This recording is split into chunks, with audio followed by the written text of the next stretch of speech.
તું નાનો હું મોટો એવો ખ્યાલ જગતનો ખોટો, અને ખારા જળના સમુદ્રથી મીઠા જળનો લોટો.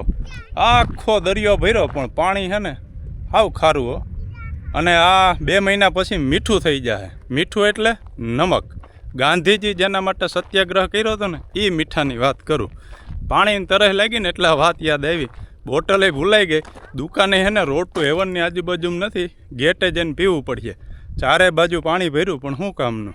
એટલે ઘણા માણસો છે ને કહેતા હોય ને કે આ મોટો માણસ છે, પણ મોટો માણસ કરતાં મીઠો માણસ હોય ને તો મજા આવે. અને હાલ છે આપણે રોડ ટુ હેવન, સ્વર્ગમાં જવાનો રસ્તો. બોલો, આ રહ્યો, આ સ્વર્ગમાં જવાનો રસ્તો છે પણ નથી જવું. અહીંયા જમાવટ છે, સ્વર્ગમાં જવાની જરૂર જ નથી. હે શું કરવા જવું જોઈએ ભાઈ? ત્યાં શું ડખા હોય આપણે શું ખબર? ગયા એના કોઈને ફોન તો આવ્યા નથી. એટલે અહીંયા બરાબર છે રોડ ટુ હેવનમાં. જોઈ લે જમાવટ. મોઢા હોજી ગયા મીઠામાં. હજી ત્યાં મીઠું થયું નથી. અત્યારે ફેબ્રુઆરી એન્ડ છે, પણ એપ્રિલમાં છે ને અહીંયા મીઠું પાકી જાય. મતલબ આ જે પાણી દેખાય ને એ બધું તમને છે ને આમાં હાલીને વયા જાવ ને મીઠા ઉપર, એટલું મીઠું હોય.